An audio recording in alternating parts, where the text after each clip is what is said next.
Hello everybody, very good evening and welcome to StudyIQ IAS English. Myself Abhishek Singh and I welcome you all in this lecture.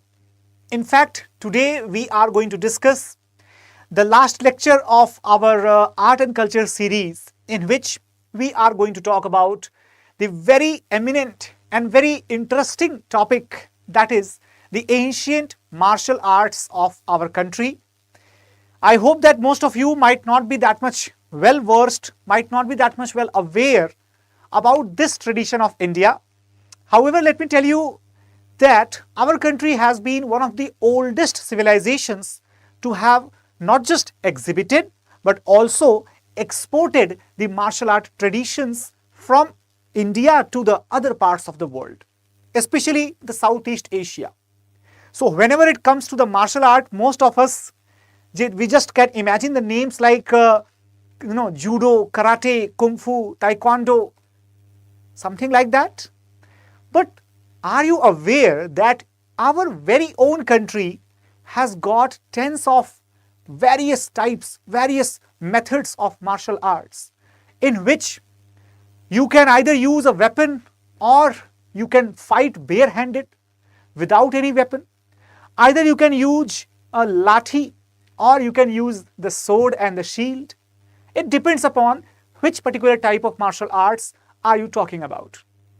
So in this next 1 hour, we are going to talk about the various martial arts in our country which are spread across the length and breadth of our nation.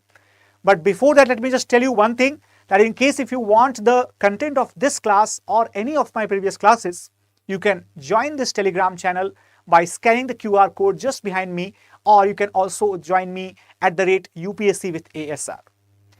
In case if you are preparing for the next year's civil services examination and you really want a one-stop solution for your preparation, then you are at the right place.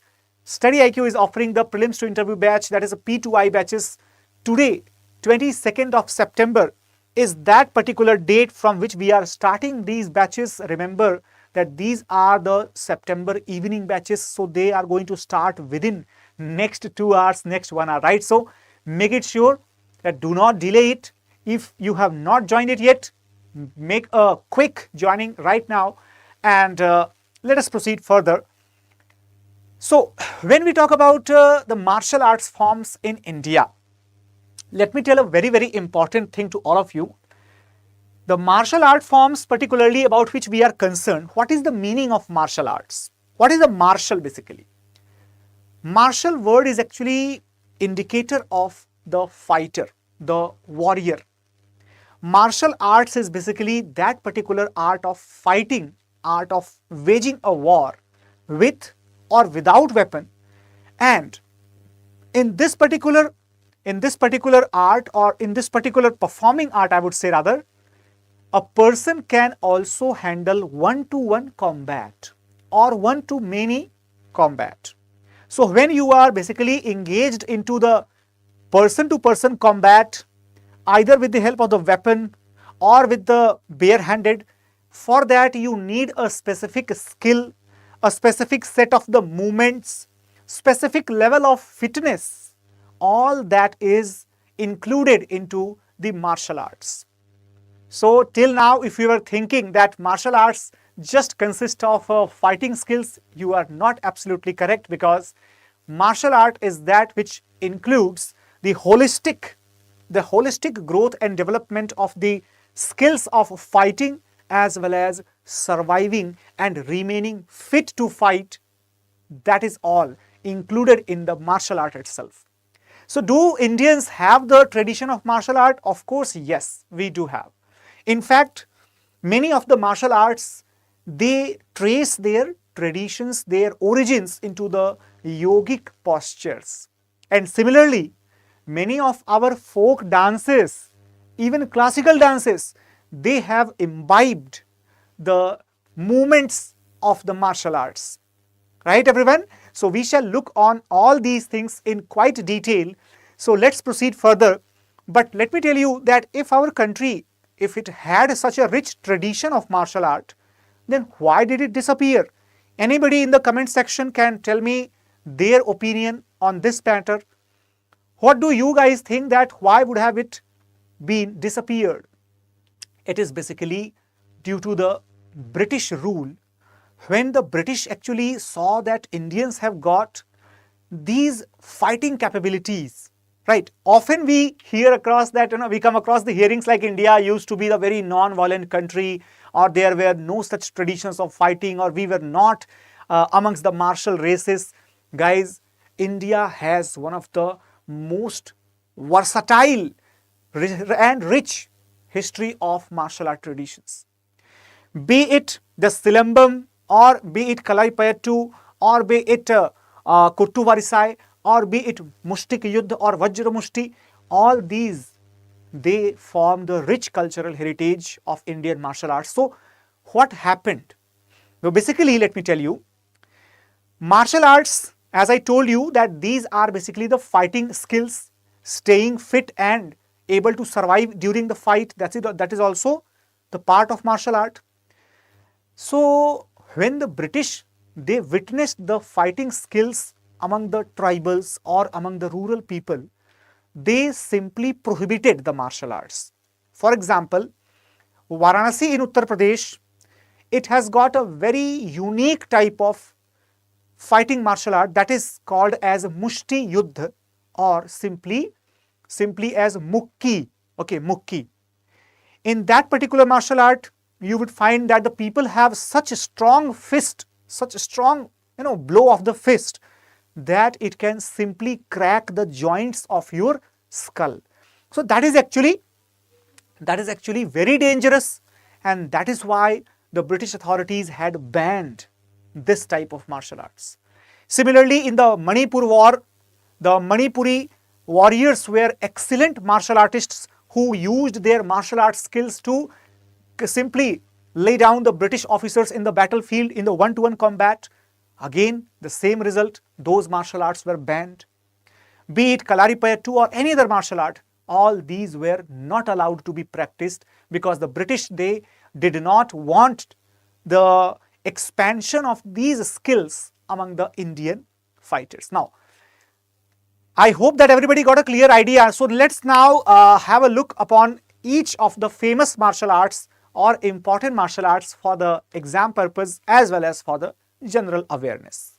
So the first about which we are going to talk is a very famous currently because of the, I think the Bollywood actor Vidyut Jamwal. I hope everybody must have heard the name of him. He is nowadays he has become a poster boy of the Kalaripayattu. But Kalaripayattu is not at all new martial art. It's a very, very old, probably amongst the oldest martial arts of India. It is believed that the area of modern day Kerala, that area was basically under the oceanic waters when Parashuram, the ancient sage Parashuram, he actually brought that area and basically settled a civilization over there.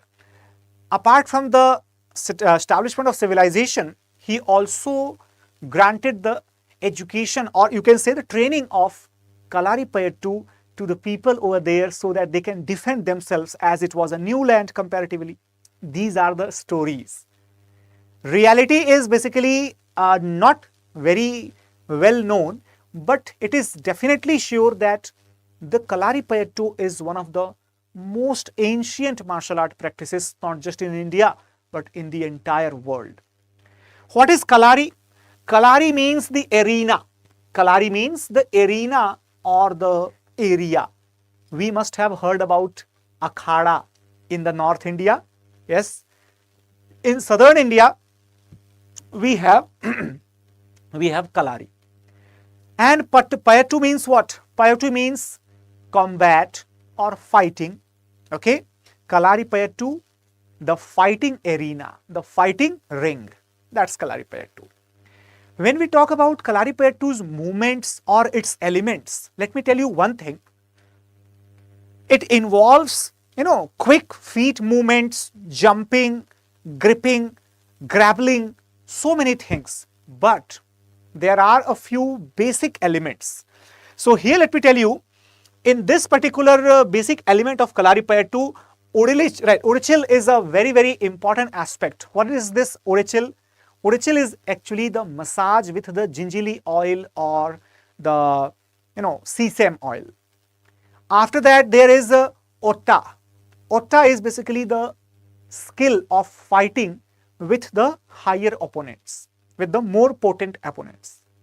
Then we have the Maipayattu. What is this Maipayattu? Maipayattu is actually the body exercise to keep your body fit enough to fight the martial art, to fight and contest the martial arts with your opponents.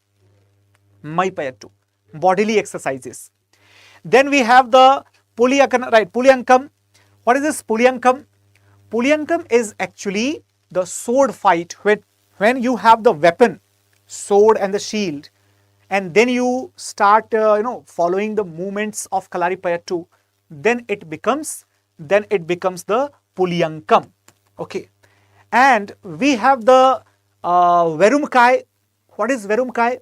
Verumkai is fighting without any weapon, simply using your bare hands. Now let me tell you one more thing. When we talk about Maipayattu, why is Maipayattu or Otta? They are very, very important. Why are they important? Because Kalaripayattu, under the Otta and Maipayattu skills, they teach you about the very crucial joints, significant knuckles, as well as about such pressure points in your body which either you press or get pressed upon. It can severely hamper your posture, it can severely make you injured. And similarly, if you know about the exact place where the injury would have occurred, you can very well treat it that. Okay, so it is basically the knowledge of not just fighting, but fighting, injuring, as well as curing the injuries. All of them are the part of Kalaripayattu. This is why it is regarded as one of the most complete martial arts practices of India. In fact, in the entire world. Okay, everyone? So that's Kalaripayattu for you. Now moving further, when we talk about second most important and probably the most commonly popular martial art, Malla Yuddh. I hope everybody must have heard about the term Malla Yuddh. When we do hand-to-hand combat or hand-to-hand fight, usually we call it Malla Yuddh. But what is exactly Malla Yuddh? It is when you are doing the wrestling along with the martial art techniques. It's not the amateur wrestling as we see in the you can say Olympics or any other sports events. This is basically amateur wrestling, right? Here you are following the Greco-Roman style, just making a person lie down on his back gives you the points. But in the professional wrestling or proper combat wrestling, not professional, combat wrestling, there you have to be aware about certain points, certain strategies. If you use those strategies or points, your opponent is actually out of the contest, right? So in this particular martial art technique, the person is regarded as out of contest only when the person is lying senseless on his back, completely senseless. Without that, the person is obviously able to get back again into the fighting. But once you make that person conscienceless, then person is unable to fight back, and that is when you are considered victorious. Okay, it is not a sport, it is actually a proper combat martial art. There are 4 types: Hanumanti, Jambavanti, Jarasandhi and Bhimseni. 4 different types are there. Hanumanti basically includes the very technical movement and quickness based techniques of the Malla Yuddh. When you do not emphasize upon sheer strength or any tricks or treacheries, you are simply the master in the technique of fighting wrestle, then it is called Hanumanti. Jambavanti is basically more focused upon locking and holding as well as grappling till your opponent is choked and he or she gives up. So basically remember one thing, Jamavant, you might have heard about him in the Ramayana.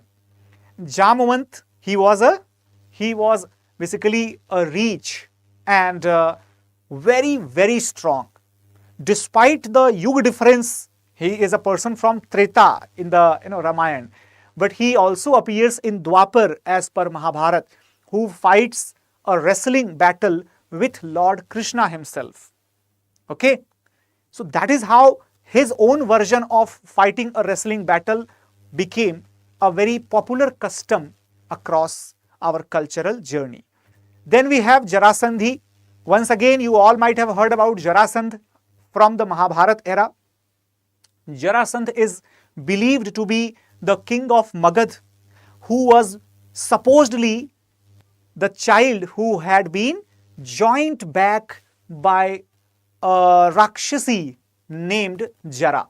And that is why he had a unique ability that despite cracking up from the center, he could actually rejoin once again, and therefore his version of fighting the Malla Yuddha, that's called Jarasandhi, where the focus is on breaking the joints or the limbs of the body. Okay, because nobody else could rejoin that, but Jarasandh had the ability to rejoin those limbs or those joints once again, right? Similar.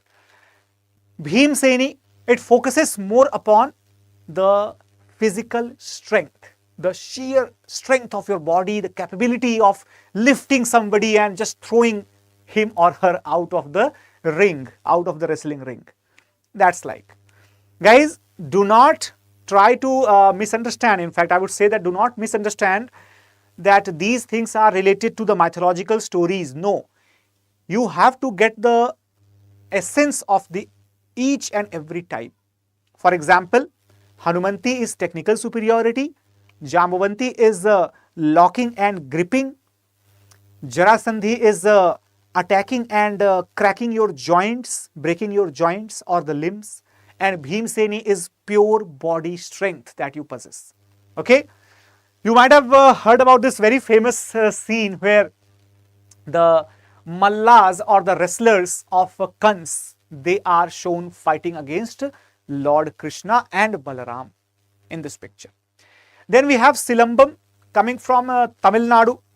Silambam, what is the meaning of that? Silambam is basically lathi, staff, okay, a wooden staff or a wooden pole, usually made from bamboo or a very special type of solid bamboo called as Ram Bas.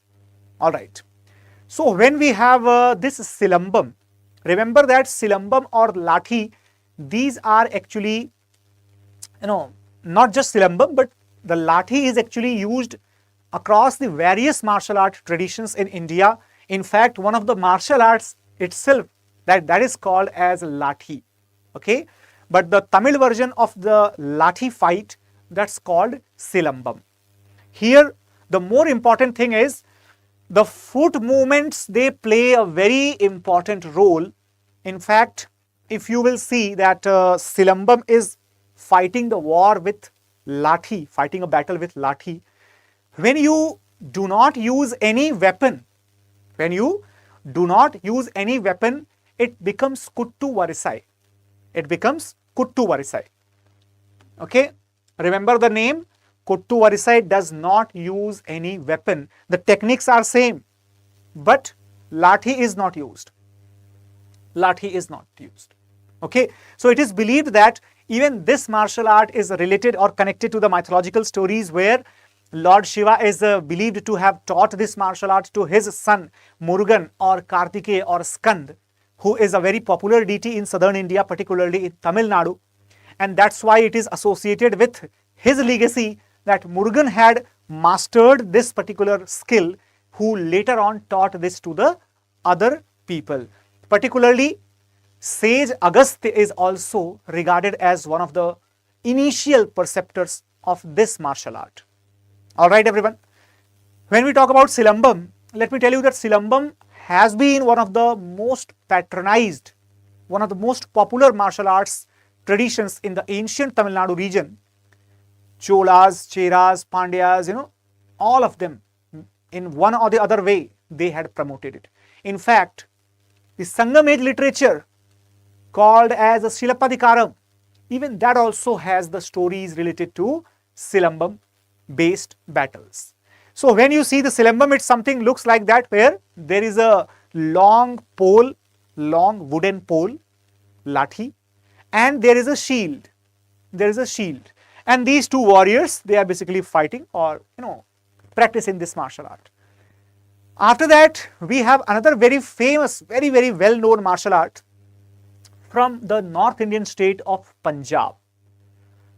How many of you have seen some of the, rallies or some of the processions taken out by the Sikh warrior community, who basically have a circular type of, instrument, having the, strings flowing out of it, and sometimes there are the swords, not just simple swords, but they are actually multi-flanged swords, very flexible and fluttering blades made of the steel. Okay, so these type of the weapons are actually used commonly when we have the gatka, right? If anybody has not seen gatka, I think you should be giving little bit attention, little bit focus when there are the processions coming out on the occasions of the Guru Tegh Bahadur Shahidi Divas or any other reverent or sacred occasions among the Sikh community.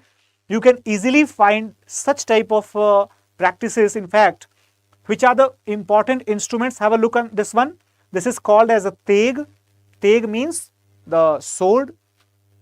Then this is called as the todedar banduk, the medieval age or the medieval period gun, which is basically based upon the matchlock. Then we have this sanjo. What is the sanjo? Iron chain mail. Iron chain mail, right? Guys, what is a mail and coat of mail? Look at this one. This is basically made from the iron chains. It is actually similar to the ancient kavach. Okay, so someone who is hitting with a sword on your body is unable to harm you because of this mail of iron chain. Then we have the dhal, which is basically made from the rhino or the buffalo hide, and that is unable to be cut by a simple sword. So these are basically the weapons which are commonly used while performing the gatka art. However, nowadays even Punjab police is getting trained in gatka martial combat art, or not just in the police or the military forces, but also in the school or in the cultural events as well. The gatka is being made popular once again. So you can see that these boys are basically practicing, right? Remember the fact that boys and girls both can be the participant in the gatka or in any martial art tradition. So it does not mean that there was any type of gender discrimination, right? Who is supposed to have developed this martial art tradition? So remember that Guru Tegh Bahadur and Guru Gobind Singh, at least they are supposed to have made it popular. Now, who is actually the founder or the beginner of this martial art tradition? That may not be a very clear matter of subject, clear matter of knowledge. Okay.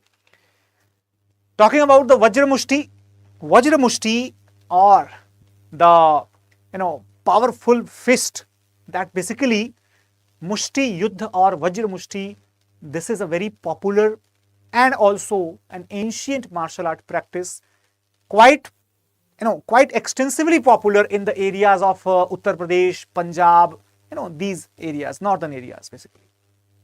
In Punjab, we have the Lauh Mushti. Most of you might have seen those jabs. Have you seen those jabs which are actually worn in the finger, even look very similar to the bagnak? I hope that most of you must have watched the Shivaji's bagnak. Those who have not watched the Shivaji's bagnak, actually I have made a short on that, so you can watch that as well. Now it looks something like that. Okay.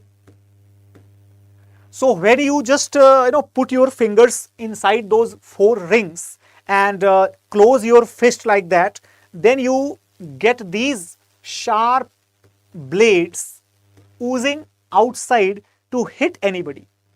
Okay, to hit anybody. But for that you must have the immense power in your fist throw. So basically, for the training, the martial artists who are the exponents of Mushti Yuddha or Lauha Mushti or Vajra Mushti, they are actually those people who keep on practicing this martial art since the childhood, like 10 or 12 years of age, and they practice their fist on the wooden surface, on the rocks, on the walls. They keep on hitting with the bare fist on such hard surfaces until they are able to break a coconut or a brick, or they are able to crack the fragments of the rocks just by the bare war of the fist, bare blow of the fist. Before that, they are not allowed to enter the arena of the Vajra Mushti. Such strong hands are required in fighting these type of battles. Now let me tell you one more thing. Basically, this Mushti Yuddha, it gained immense popularity during the medieval period, and it reached to the various parts of India, particularly from the various parts of India, it reached to the Southeast Asian countries also, where even today you are seeing this boxing, etc. These are actually one of the similar expressions of martial art and combat techniques which emerged in India. So you can say that the origin of boxing, right, that is traceable in the ancient Indian traditions. Now when we talk about the basic changes which were introduced when it reached to the Southeastern Asia, some of the basic things remained same, like you cannot hit anybody, any person in the groin area. What is the groin area? Basically, the private parts are not supposed to be hit. Apart from that, you can hit it anywhere, on the chest, on the face, on the head, anywhere. There are certain variations. For example, Muay Boran, then Toi Muay and Muay Thai in the Thailand, Muay Lao in Laos and Pradal Siri in Cambodia and Litvi in Myanmar. Guys, I hope that everybody understands that Southeast Asian countries during 7th, 8th, 9th, 10th centuries, they had become the cultural extensions of the Indian cultural practices. Basically, those were called as Greater Indian cultural domains, right? In fact, you will also find the presence of the traditions and customs related to Ramayana, Mahabharata, the narration of the stories, the depiction on the wall, in the paintings, sculptures, all these cultural attributes during the later part of the first millennium AD, these cultural attributes became quite popular in Southeast Asia. Now coming to the next martial art, that is called as a Thangta and Sarit Sarak. Now guys, Manipur, I should say that Manipur must be called as the land of warriors rather than being called as the land of gems. Manipur, it should be called as the land of warriors. Why? In such a small state of Manipur, such a small state, but it has got several versions of martial arts which are distinguished in each of them. Okay, for example, Thangta and Sarit Sarak. Thangta is actually, the martial art come a dance, folk dance come martial art. You can connect both of them. Basically, Thang means sword and Ta means spear. Sword and spear. Thang, sword, spear, Ta.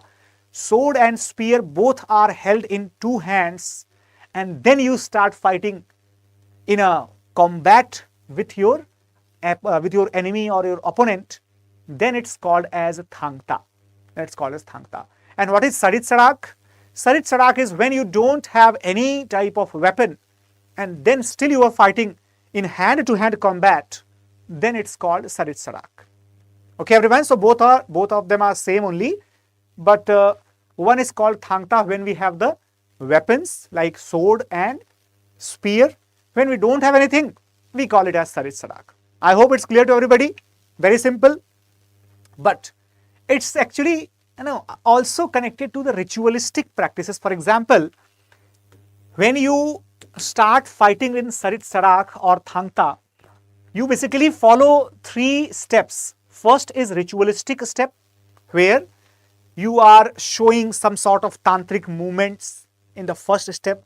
In the second step, you are showing the sword performance. That means the movement and the flashing of the sword and the dances related to the swords, etc. And the third is actually the last stage where you fight in reality. So first stage is just showing the tantric gestures, etc. Second stage is showing the flash and the art of your sword, and third stage is actual fighting stage in which the 2 opponents are combating against each other. Alright everyone, so it looks something like that. You can see in this particular picture, both of them are actually, in fact all of them are they are actually holding the swords in one hand and the shield in the other hand. Okay, one hand is having sword and other hand is having shield. This gentleman is having swords in both of his hands.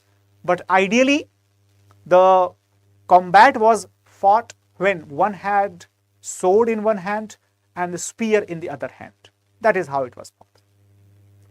Then we have got the Mardani Khel. Okay, Mardani Khel is connected to Maharashtra. Basically, the name is Mardani Khel. However, it's not just the men but also the women who actually bear a lathi. Remember, this is about lathi only. Mardani Khel is actually when you are having the patta and vitta. Patta and vitta is basically, patta is sword and vitta is the corded lance. Anybody who has heard about the flexible lancers, the long swords, okay, the long swords with high flexibility, okay. Some of you might have seen those very pointed swords which are nowadays used in the sword fighting matches in the Olympics or any other sporting events. Those type of swords which we call as fence. Has anybody seen fencing? So fencing and lancing, all these are the fencers and the lancers. These are our different type of swords, different types of swords. But as I told you that today we don't have the access to these type of lance or these type of swords. So we use the lathi in place of the sword. Okay.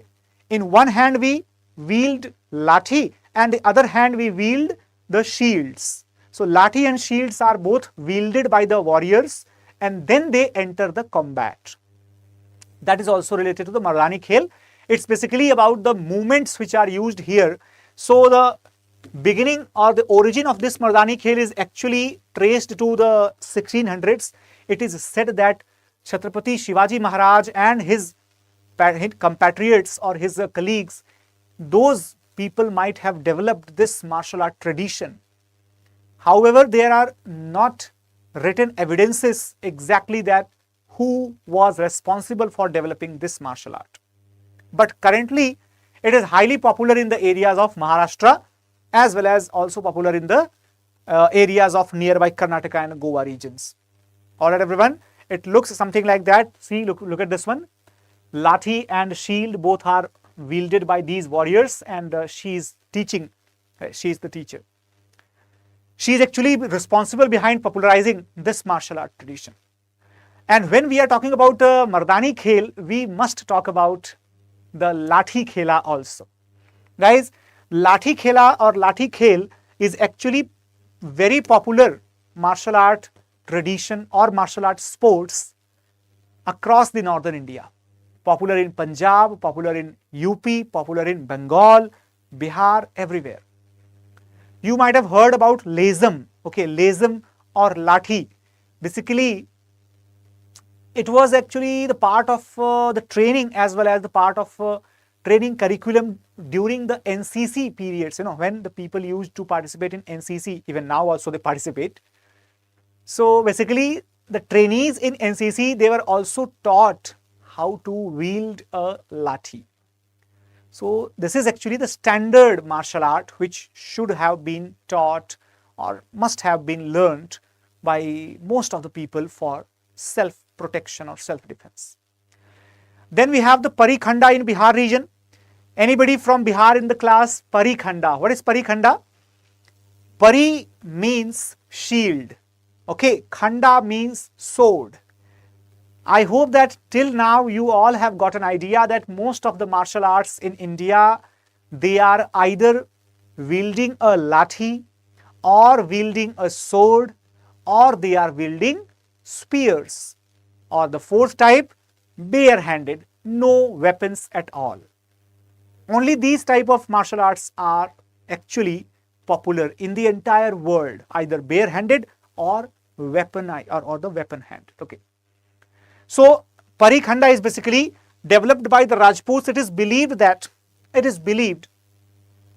the Chandel Rajputs had contributed to the development of Parikhanda, but it is not very clear that which exact dynasty was behind the development of this martial art. So it is much safe to say that Rajputs were behind the development of the martial art in the Bihar region. Exactly, you don't need to tell the dynasty's name. Then from this martial art tradition, we have the origin of Chhau dance. Okay, so the movements and the steps in the Chhau dance, they are highly resembling to the steps followed in the Parikhanda. And since Chhau is supposedly said to be evolved later as compared to Parikhanda, so therefore it is believed that Parikhanda gave birth to Chhau dance. Okay, so I think most of you must have heard about Chhau. We have already covered that in the previous chapter where we were talking about Chhau, and I had told you that there are three distinct types, like the Saraikela Chhau, Purulia Chhau and Mayurbhanj Chhau. Saraikela Jharkhand, Purulia Bengal and Mayurbhanj in Odisha. Now, so it looks something like that. Have a look on this one. It is basically Mayurbhanj Chhau. You can read from the writings as well. Mayurbhanj Chhau is actually because it does not use any mask. Remember the point. Then, my dear, let us talk about another great martial art tradition from the northeast, the wrestling called as Inbuan. From where? It is from Mizoram. When we talk about Inbuan wrestling, which is supposedly originated in the Mizoram area, guys, this is a very unique type of a sport. I think if you look at this picture, you will get the clear idea. Right. In this picture, you are able to see that these two wrestlers are fighting against each other. Their feet are firmly grounded and they are actually holding the grab of this cloth which is tied across their waist. Okay. So what does it tell? It tells that there are very restricted movements allowed. Very restricted game. No kicking, no stepping out of the circle and no bending of the knees. Slight bending is allowed, but complete bending is not allowed while you are in the contest. So what is the primary objective here? Then how is the result decided?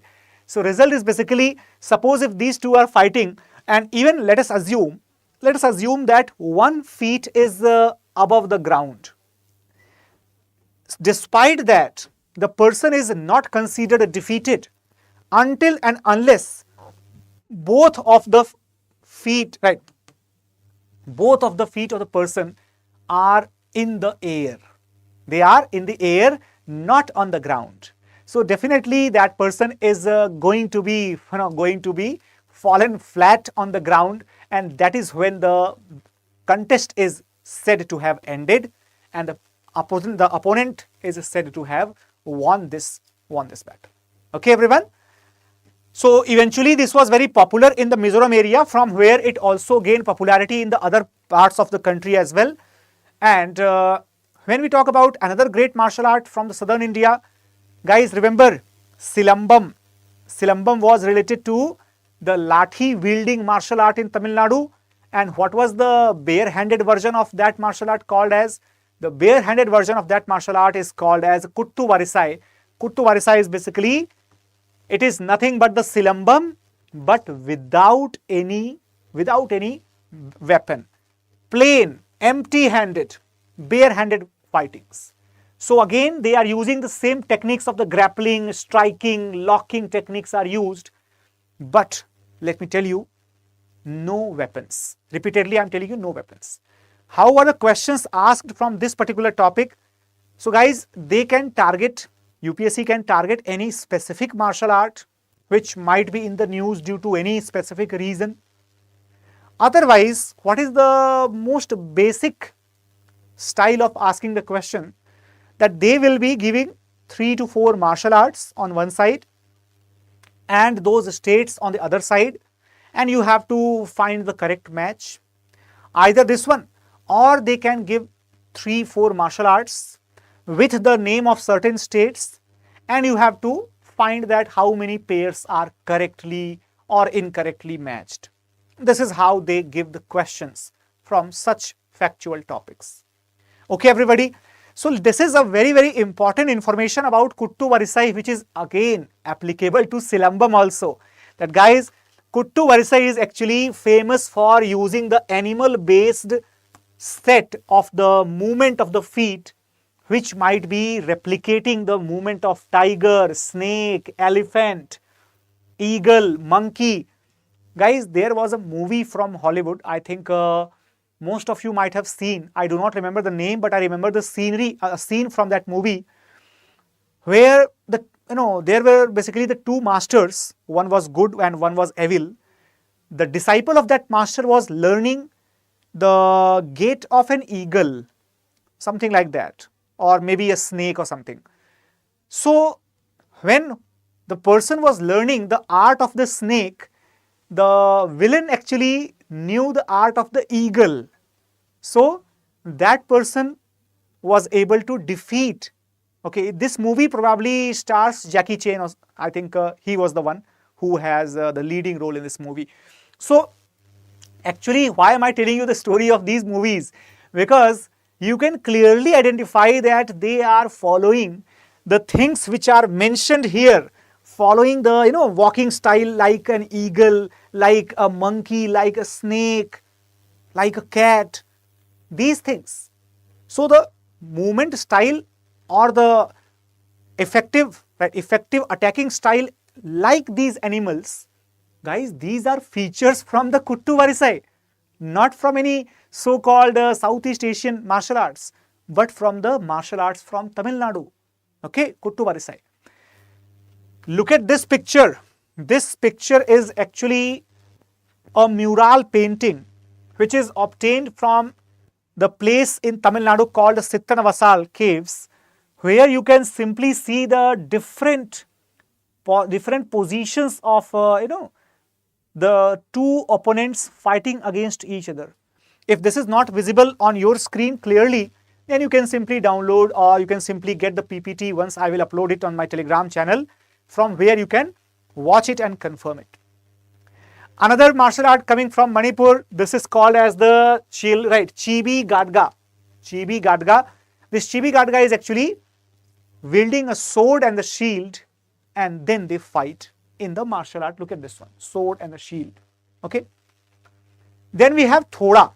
This Thoda is from Himachal Pradesh. Now guys, remember, some of you might not be aware that in Himachal Pradesh we have the Gaddi tribes. Okay. We have the Ban Gujjar tribes who are both highly skilled when it comes to the martial art traditions.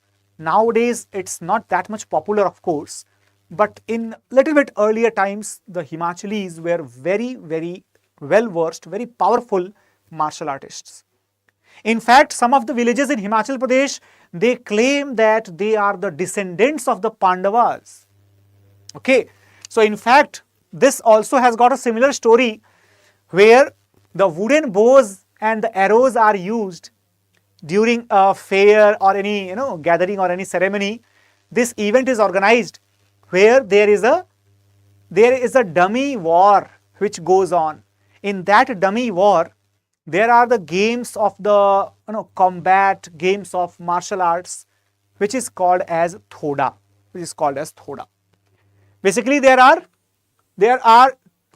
groups of 500 people on each side, and they test the skill of archery, as well as all of them are not archers, but some of them are also dancers as well as the fighters, the combatants. Okay, so this is actually the picture. You can see this one, right? You can see this picture where these are holding the very long bows and long arrows, and they are basically fighting against each other. What is exactly thoda in that particular thing? Remember guys, thoda is actually the wooden arrowheads with block-like design, with block shape. So they are not having the sharp edges or sharp arrowheads. They are basically the blocked arrowheads. Therefore, they don't just swoon inside. Rather, they just hit the person. And right. So that is how the name thoda comes. Okay, everyone. Now, again, one more martial art from Manipur. It is again wrestling. Wrestling very similar to the Inbuan of Mizoram. Now, you can expect that in UPSC prelims examination, they can give the questions where they might replace Inbuan and they can write Mukna, but the state will be Mizoram. So most of you might be confused. But Mukna is from Manipur, Inbuan is from Mizoram. Okay? How would you remember that? Mukna M, Manipur M. That's how. So, okay? So this is actually very similar to the Inbuan wrestling, where the person whose both feet are in the air, that person is supposed to have lost the battle. And similarly, here also the cloth is actually wrapped around the waist area, which is supposedly used to lift the person from the ground. Here, let me tell you, this is more like a sport which is organized on the occasion of Lai Harauba festival. Okay, everyone?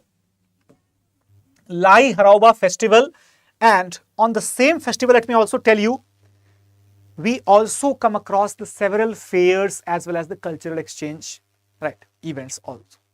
So that has become quite a popular event nowadays in Manipur, but unfortunately, currently Manipur is not very much peaceful, but when it used to be peaceful, such type of sports or martial art activities are very, very popular in Manipur area. Again, there is another type of wrestling in Manipur called as the Lakna Phanba. Okay, Lakna Phanba. We have the Lathi games, the two Lathi games in Andhra Pradesh. One is fought with Lathi called Karra Samu, and another one is fought with swords called as Kathi Samu. Karra Samu and Kathi Samu, these are the Telugu martial art techniques fought with Lathi and sword. Okay, so look at this one here. Also popular in Karnataka region. So that's why this picture is actually from the Karnataka, but they are actually fighting in the Karra Samu. Okay, everyone? Now, talking about the martial art coming from Jammu and Kashmir. So Jammu and Kashmir is actually such an area which connects the Central Asia with the rest of the Southern Asia. So particularly the northern parts of Jammu and Kashmir, the Gilgit-Baltistan region, the Hazara and Hunja regions, those regions are the house or the home of some of the oldest tribes living in that area. Most of you might have heard about the Kalashis. Okay, they call themselves Kalashi. Right? Some of you might have heard about the Balti people. Balti, those who live in the Baltistan area. Okay.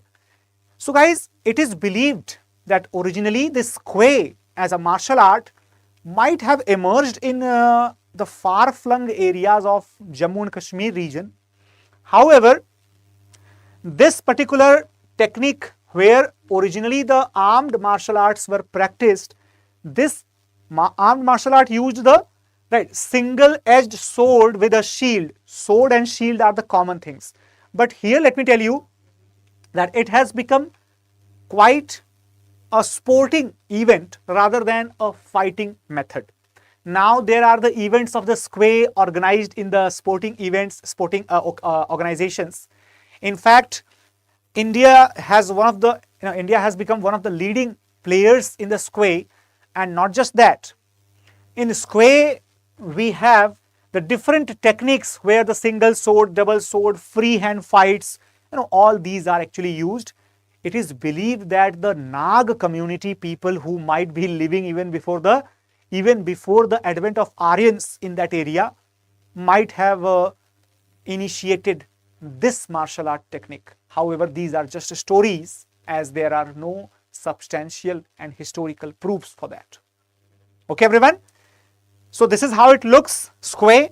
This is how it looks. All right, everybody. Then we have the Adi Murai. Adi Murai is basically not the last, but one of the oldest martial art traditions to have existed on the land of India. Basically, the most popular martial art and very much comparable to the Kalaripayattu of Kerala. This is the Adi Murai, comparable to Kalaripayattu of Kerala, but Adi Murai is connected from Tamil Nadu. It is again, let me tell you, it is basically the Adi Murai, right?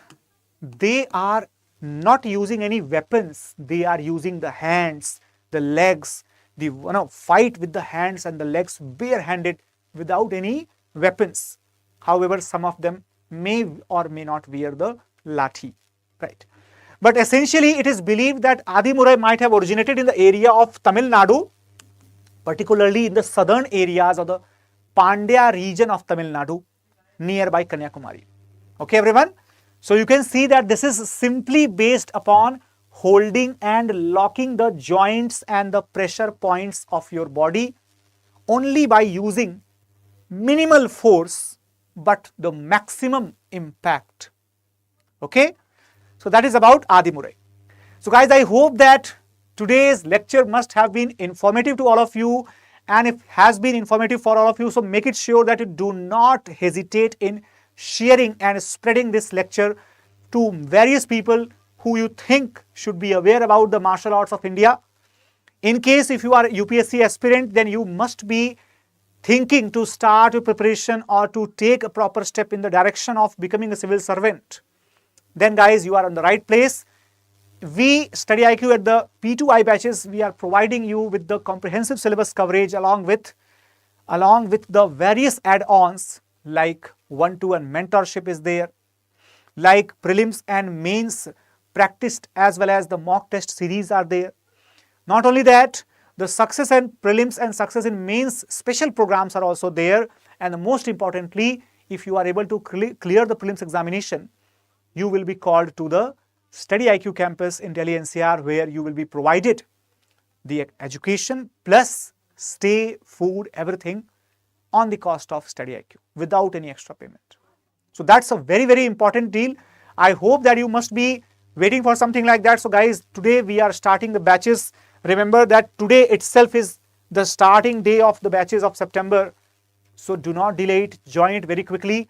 If you want the benefit in the fees, then use my code ASR live. Then you will be only liable to pay just rupees 29,999 rupees. Thank you so much for watching it, guys. Take care. Bye-bye. And make it sure that if you want to download the contents, then you can join my Telegram channel. Thanks a lot, everyone. Take care and Jai Hind.